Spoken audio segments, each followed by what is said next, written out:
Very good morning to all of you.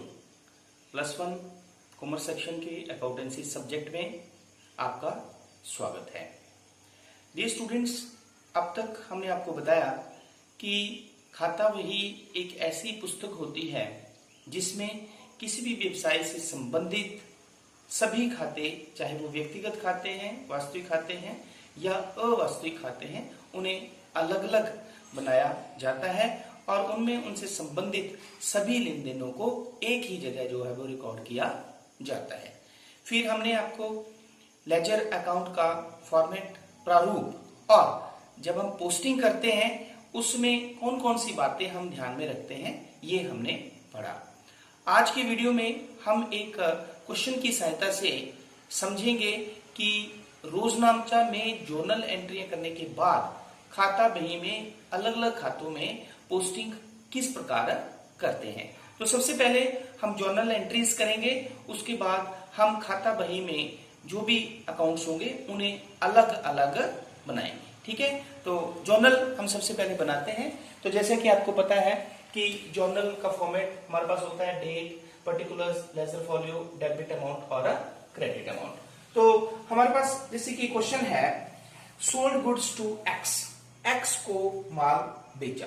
तो जब हमने एक्स को माल बेचा तो हमारे पास दो अकाउंट्स आ गए, एक एक्स अकाउंट और दूसरा गुड्स अकाउंट। ठीक है, एक्स क्योंकि पर्सनल अकाउंट है इसीलिए जो है वो रूल होता है डेबिट द रिसीवर। ठीक है, और सेल जो गुड्स जो है वो इनकम है, सेल हमारे पास, तो रूल होता है debit all the expenses and credit all the income. इस तरह इस लेन देन को जब हम रोजनामचे में लिखेंगे तो हमारे पास जर्नल एंट्री होगी, क्या एंट्री होगी, x's account debited to sale account 8000 and 8000। Date है हमारे पास अप्रैल 2010। तो मैंने आपको बताया सबसे पहले हम ईयर लिखेंगे, फिर हम मंथ्स लिखेंगे, फिर हम डेट लिखेंगे। तो April 1 2010 entry is x's account debit to sale account 8000। Narration being goods sold to x. Second transaction है हमारे पास अप्रैल 5 को। ठीक है, तो आप अप्रैल दोबारा से रिपीट भी कर सकते हैं, नहीं भी कर सकते, कॉमास लगा सकते हैं। तो अप्रैल 5 ट्रांजेक्शन है हमारे पास, एक्स से नगद प्राप्त किया, कैश रिसीव्ड फ्रॉम एक्स।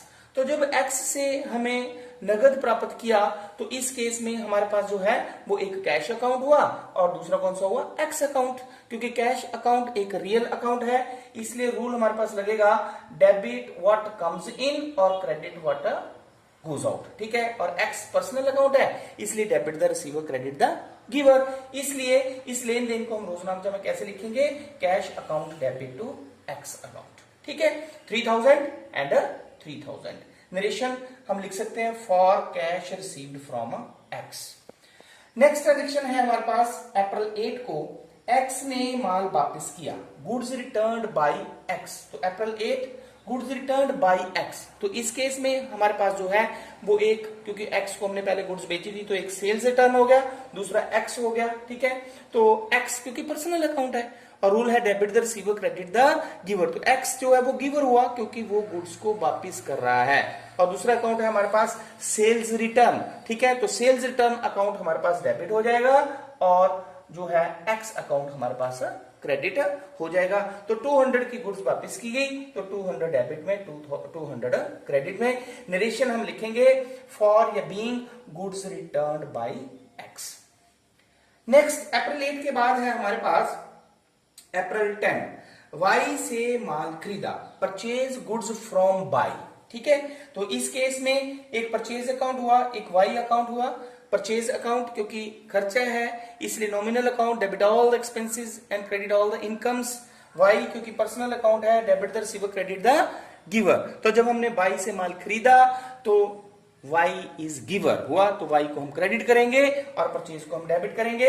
इसलिए इस लेन देन को जब हम रोजनामचा में लिखेंगे तो हमारे पास जर्नल एंट्री क्या होगी, purchases account debit to y account. ठीक है, कितने से गुड्स खरीदी आपने, 2000 डेबिट में, 2000 क्रेडिट में। नरेशन लिख देंगे for goods purchased from by.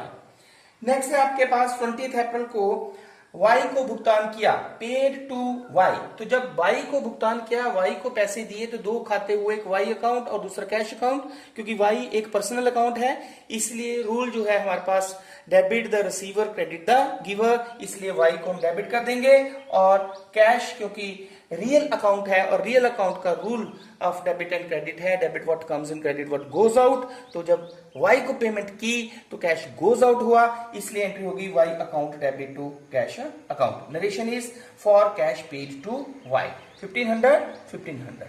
Okay, then next transaction है हमारे पास 30 अप्रैल को वाई को माल वापस किया गया, गुड्स रिटर्न टू वाई। जब वाई को माल वापस किया गया तो वाई क्योंकि पर्सनल अकाउंट है, इसलिए जो है वो रूल डेबिट द रिसीवर, तो वाई को डेबिट कर दिया और परचेज रिटर्न जो है वो क्रेडिट हो जाएगा। तो हमारे पास इस ट्रांजेक्शन को हम रोजनामचा में जब लिखेंगे तो हमारे पास जर्नल एंट्री हो जाएगी y account debit to purchase return account, narration being goods return to y. मैंने आपको पहले भी समझाया है कि पर्सनल अकाउंट के आगे अकाउंट वर्ड नहीं भी लिखेंगे तो भी कोई बात नहीं है। क्लियर? नाउ 200 और 200। तो ये था हमारा रोजनामचा में लेन देनों को लिखना। अब हम जो पढ़ रहे हैं वो क्या है? खाता बही। तो खाता बही एक ऐसी पुस्तक है जिसमें प्रत्येक खाता, चाहे वो व्यक्तिगत है, चाहे वो वास्तविक है, चाहे वो अवास्तविक है, उसे हम अलग अलग खोलेंगे। ठीक है, तो सबसे पहले देखो हम इसमें कैश अकाउंट को बनाते हैं। ठीक है, तो कैश अकाउंट को भी बना सकते हैं, या आप हमारे पास एक्सिस अकाउंट है, सपोज चलो एक्सिस अकाउंट बना लेते हैं हम सबसे पहले। ठीक है, क्योंकि खाता बही एक ऐसी बही है जिसमें प्रत्येक खाते को बनाया जाएगा। ठीक है, तो हमारे पास है एक्सिस अकाउंट। अब मैंने कल आपको रूल्स बताए थे कि हमारे पास जो है वो जो खाता बही होती है उसमें खाते का फॉर्मेट कैसा होता है? टी फॉर्मेट होता है। ठीक है, उसकी दो साइड्स होती हैं, लेफ्ट हैंड साइड कॉर्नर में डेबिट और राइट साइड क्रेडिट कॉर्नर में, ऊपर टॉप पे। ठीक है, लेफ्ट हैंड साइड को भी 4 भागों में बांटा जाता है, इसके 4 कॉलम्स होते हैं, date, particular, journal value, amount. Credit side भी डेट, पर्टिकुलर, जोनल वैल्यू और अमाउंट। क्लियर?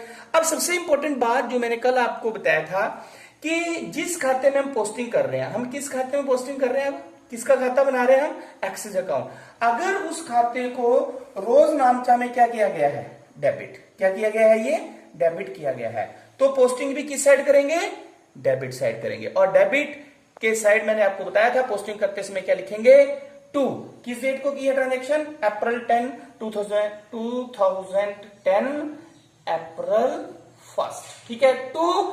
और लिखेंगे किस अकाउंट को? हम जिस खाते को रोजनामचे में क्रेडिट किया गया है। तो एक्सिस अकाउंट में हम पोस्टिंग कर रहे हैं और एक्स को आपने रोजनामचा में डेबिट किया है, इसलिए पोस्टिंग डेबिट साइड करेंगे और टू वर्ड लिखेंगे और उस खाते को लिखेंगे जो रोजनामचा में क्रेडिट किया गया है। तो x's account debit to sale account, तो यहां पे हमारे पास आ जाएगा सेल अकाउंट। कितना अमाउंट है? 8000। ओके, अब नेक्स्ट ट्रांजेक्शन देख लो, एक्स से रिलेटेड हमारे पास सेकंड है। लेकिन अब क्या है? एक्स को क्या किया है आपने? यहां पे क्रेडिट किया है। क्या किया है? क्रेडिट। जब क्रेडिट किया है तो पोस्टिंग कहां पे होगी? अब क्रेडिट साइड में। ठीक है, 2010 अप्रैल 5। अब पोस्टिंग होगी क्रेडिट साइड में। जब पोस्टिंग क्रेडिट साइड में करेंगे हम तो हमारे पास वाई वर्ड आएगा और किस खाते को लिखेंगे? जो आपने रोजनामचा में डेबिट किया है। तो इसका मतलब यहां पे हमारे पास आ जाएगा वाई कैश अकाउंट। कितना? 3000। क्लियर? उसी तरह एक्स से रिलेटेड हमारे पास और आइटम है। हाँ है, देखो तीसरी। फिर एक्स को आपने क्या किया है? रोजनामचा में क्रेडिट किया है, तो पोस्टिंग भी किस साइड करेंगे? क्रेडिट साइड, अप्रैल 8। और लिखेंगे किस अकाउंट को आप? सेल्स रिटर्न को। तो यहां पे हमारे पास आ जाएगा बाई सेल्स रिटर्न। ठीक है, कितना अमाउंट है? 200। और हमारे पास एक्स रिलेटेड कोई भी ट्रांजेक्शन नहीं है। तो इस तरह से हमने खाता बही में एक्सिस अकाउंट बनाया। क्लियर? ध्यान रखना है आपने, मैं फिर रिपीट कर रहा हूं कि जिस खाते में आपने पोस्टिंग करनी है, अगर वो रोजनामचा में डेबिट किया है तो पोस्टिंग डेबिट साइड में, और अगर वो रोजनामचा में क्रेडिट किया है तो पोस्टिंग क्रेडिट साइड में की जाएगी। क्लियर? अब इसके बाद एक्स के बाद हम ले लेते हैं सेल अकाउंट ले लेते हैं। ठीक है, कौन सा ले लेते हैं? Cell account. तो सेल अकाउंट जब हम लेंगे देखो मैं इसी को करता हूं फॉर्मेट को। जब हम सेल अकाउंट को लेंगे तो सेल अकाउंट को भी हम देखेंगे कि सेल अकाउंट से संबंधित कौन कौन से लेन देन हमारे पास हैं। तो सबसे ऊपर हम किसके अकाउंट को बना रहे हैं, सेल के अकाउंट को बना रहे हैं। तो देखते हैं हम सेल से संबंधित ट्रांजेक्शन। यस, पहली है तो सेल अकाउंट में देखो सेल को क्या किया है, क्रेडिट, तो पोस्टिंग भी क्रेडिट साइड में आ जाएगी। 2010 अप्रैल 1, ठीक है। बाई, तो सेल को क्रेडिट किया है तो आ जाएगा वाई एक्सिस अकाउंट। क्या आ जाएगा, वाई एक्सिस अकाउंट। कितने अमाउंट से, 8000 से। Is it clear. आप देखो और सेल से संबंधित हमारे पास कौन सी आइटम है, हमारे पास सेल से संबंधित और कोई भी आइटम नहीं है। तो इस तरह से ये बन गई, कौन सी लेजर बन गई, कौन सा अकाउंट बन गया, सेल अकाउंट। क्लियर। अब देखो कैश अकाउंट भी बना लिया, सेल अकाउंट भी बना, सॉरी एक्सेस अकाउंट भी बना लिया, सेल अकाउंट भी बना लिया। अब हम बनाएंगे कौन सा, कैश अकाउंट। कौन सा अकाउंट बनाएंगे, कैश अकाउंट। तो अब सबसे ऊपर हम लिख देंगे कैश अकाउंट। अब कैश से संबंधित हम लेन देन को देखते हैं कि कैश से संबंधित हमारे पास कौन कौन से लेन देन है। तो जैसे हमारे पास सबसे पहला है, देखो हाँ अप्रैल 5 को cash account debit to x account. तो कैश को, क्योंकि हम अब कैश का अकाउंट बना रहे हैं तो कैश को डेबिट किया गया है, इसलिए पोस्टिंग भी डेबिट साइड में आ जाएगी। अप्रैल 5 टू क्या आ जाएगा, एक्स, टू एक्स अकाउंट। कितना, 3000। क्लियर। उसी तरह कैश से रिलेटेड हमारे पास और कौन सी आइटम है, हाँ ये देखो 20 अप्रैल को y account debit to cash किया है, लेकिन इस अब कैश को क्या किया है आपने, क्रेडिट किया है, इसलिए पोस्टिंग भी क्रेडिट साइड में आ जाएगी। अप्रैल 20 को क्रेडिट में वाई और अकाउंट कौन सा लिखेंगे हम, वाई, वाई अकाउंट। ठीक है, कितना, 1500। अब हमारे पास देखो कैश से रिलेटेड और कोई भी आइटम्स नहीं है, इसलिए हमने इस तरह जो है वो कैश अकाउंट भी बना लिया। ठीक है, तो अब हमने एक्सेस अकाउंट बना लिया, सेल बना लिया, कैश अकाउंट बना लिया। अब हम बनाएंगे सेल्स रिटर्न अकाउंट। ठीक है, कौन सा अकाउंट बनाएंगे, सेल्स रिटर्न अकाउंट। मैंने आपको बताया कि खाता भी एक ऐसी वही है, एक ऐसी पुस्तक है जिसमें चाहे वो व्यक्तिगत खाता है, वास्तविक है या अवास्तविक है, सभी खाते अलग अलग बनाए जाएंगे। तो हम बनाते हैं अब सेल्स रिटर्न अकाउंट। ठीक है, तो सेल्स रिटर्न से संबंधित देखो अप्रैल 8 को सेल्स रिटर्न को डेबिट किया है, तो पोस्टिंग भी हमारे पास डेबिट साइड में आ जाएगा 2x। क्या आ जाएगा, 2x, कितना, 200 रुपीज। ओके, अब देखो और सेल्स रिटर्न से रिलेटेड हमारे पास कोई लेन देन नहीं है, इसका मतलब ये हमारे पास सेल्स रिटर्न भी बन गई। ठीक है, अब हमारे पास कौन से आ जाएगा, परचेज अकाउंट। तो अब हम बनाएंगे परचेज अकाउंट। कौन सा अकाउंट बनाएंगे, परचेज अकाउंट। प्रत्येक अकाउंट बनाया जाएगा, चाहे वो पर्सनल है, रियल है या नॉमिनल है। तो सबसे ऊपर हमारे पास आ जाएगा परचेज अकाउंट। ठीक है, तो परचेज से रिलेटेड देखो अप्रैल 10, क्योंकि इसको डेबिट किया गया है तो डेबिट साइड में 2 क्या लिखेंगे, वाई। क्या लिखेंगे, 2 वाई। कितना, 2000। ठीक है, और देखो परचेज से रिलेटेड और कोई लेन देन, ठीक है, हमारे पास कोई भी लेन देन नहीं है, तो ये बन गई हमारे पास कौन सी लेजर, कौन सा लेजर अकाउंट बन गया, परचेज अकाउंट। अब परचेज के बाद हमारे पास आ गया कौन सा, वाई अकाउंट। क्या आ गया, वाई अकाउंट। तो अब हम बनाएंगे वाई का खाता। ठीक है, तो सबसे ऊपर हम लिख देंगे वाइज अकाउंट।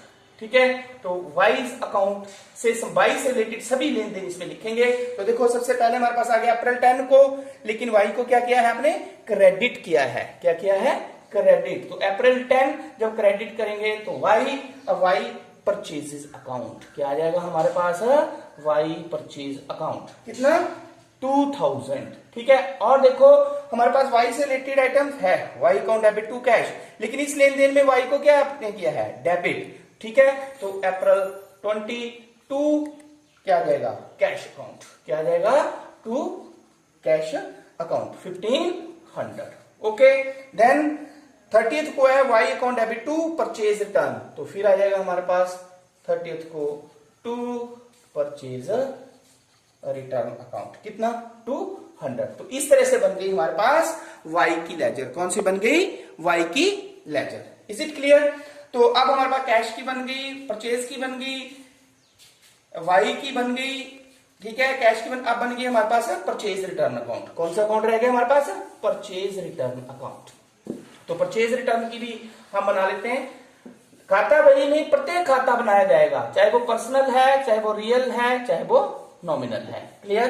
तो सबसे ऊपर जो हम बना रहे हैं परचेज रिटर्न अकाउंट, ठीक है, सबसे ऊपर हमने लिख दिया परचेज रिटर्न अकाउंट। अब हम देखेंगे परचेज रिटर्न से रिलेटेड कौन कौन से लेन देन है।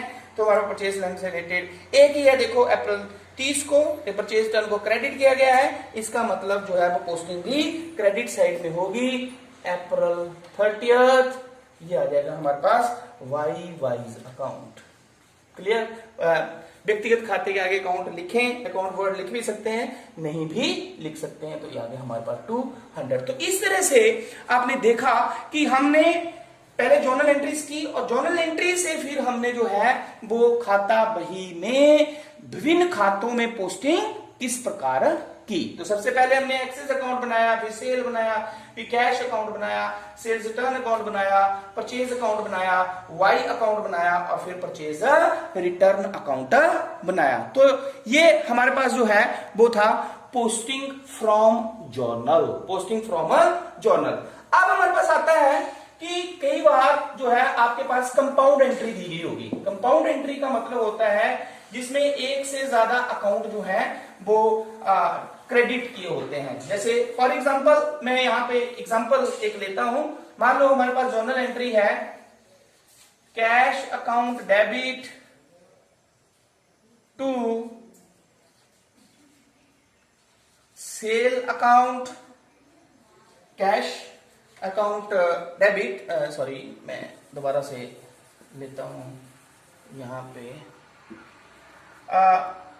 हाँ, cash account debit to sale account आ गया और टू राम अकाउंट आ गया, सपोज करो, ठीक है, ये इकट्ठी एंट्री दी। अब इसमें देखो हमारे पास जो है वो कैश अकाउंट भी दिया गया है और क्रेडिट में हमने हमारे पास दो अकाउंट दिए हैं, सेल अकाउंट और हम, तो इसका मतलब हमारे पास कैश अकाउंट बनेगा। कौन कौन सा अकाउंट बनेगा?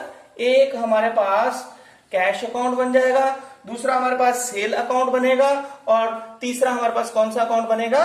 राम अकाउंट। तो जब हमारे पास कैश अकाउंट बनेगा तो इसमें आप देख सकते हैं कि कौन से खाते क्रेडिट है। मान लो यहाँ पे 1000 है, यहाँ पे 800 है और यहाँ पे 200 है, सपोज कर लेते हैं हम। तो जब हम पोस्टिंग करेंगे तो हम यहाँ पे लिखेंगे क्या? टू सेल अकाउंट, कितना? 800 और दूसरा अकाउंट भी क्रेडिट हुआ है टू राम अकाउंट, अमाउंट कितना? 200। क्लियर? तो ये बन गया हमारे पास कैश अकाउंट। उसी तरह जब हम सेल अकाउंट बनाएंगे, सपोज हमारे पास जब सेल अकाउंट की लेजर हम बनाएंगे तो हम उसको क्रेडिट कर देंगे क्योंकि सेल अकाउंट सबसे ऊपर और हमारे पास जो सेल को क्रेडिट किया है तो पोस्टिंग भी क्रेडिट साइड में आ जाएगी। तो यहां पे आ जाएगा बाई कैश अकाउंट, कितना? 800। ठीक है। उसी तरह जब हम राम की लेजर बनाएंगे तो यहां पे आ जाएगा हमारे पास राम्स अकाउंट और यहां पे आ जाएगा वाई का कैश अकाउंट, लेकिन अमाउंट कितना लिखना है आपने? 200। ठीक है। तो इस तरह से जो है आज के वीडियो में हमने पढ़ा कि रोजनामचा में हम जर्नल एंट्रीज कैसे करते हैं और फिर हम उन जर्नल एंट्रीज की सहायता से जो है वो लेजर में डिफरेंट अकाउंट्स को जो है हम कैसे ओपन करते हैं। तो मैं आशा करता हूं कि आपको आज के इस वीडियो से रोजनामचा से खाता बही में हम पोस्टिंग कैसे करते हैं ये समझ में आ गया होगा। Thank you very much.